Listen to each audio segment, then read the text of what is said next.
Ghoul's Lair, a terrifying tale. Once upon a moonless night, in a forsaken corner of the world, there lay a place where screams were woven into the very fabric of the land. It was known as the Ghoul's Lair, a wretched and forsaken place, where patterns of terror and despair danced with malevolence. Chapter 1. The Arrival. It was a journey that began with a sense of unease. Sarah, a brave and curious soul, had heard the whispers of the Ghoul's Lair's legend, and with a heart pounding like a funeral drum, she dared to venture into the heart of darkness.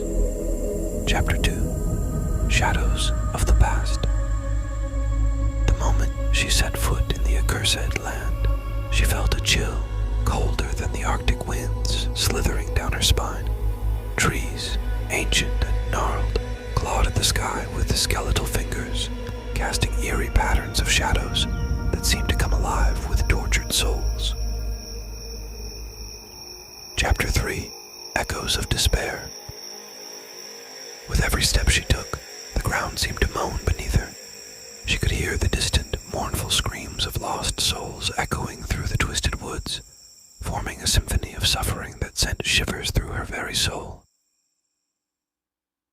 Chapter 4. Malevolent Whispers.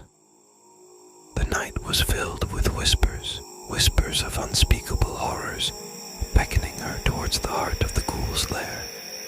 They were not the voices of the living, but the tormented cries of the damned, their patterns of torment seeping into the very air she breathed. Chapter 5. The Unholy Revelation. As she reached the heart of the accursed forest, a spectral light bathed the ghastly landscape. There, in a clearing, she saw it, the lair of the ghouls, a cave that oozed darkness, from which emerged grotesque figures with hollow eyes and fanged smiles. They screeched and wailed, their screams forming a horrifying pattern that seemed to sear itself into her very soul. Chapter 6. The Descent into Madness. With terror clutching her heart, Sarah tried to flee, but it was too late. The ghouls, their grotesque patterns of teeth and claws, closed in around her. She screamed, her voice joining the cacophony of wails and shrieks that filled the Ghoul's Lair. Madness gripped her, and the world dissolved into a nightmarish whirlpool of torment. And so, dear reader, we leave Sarah to her fate in the Ghoul's Lair, where patterns of screams and terror reign supreme. Beware, for this is a place where nightmares are made real, and the line between the living and the dead blurs into an eternal abyss of horror.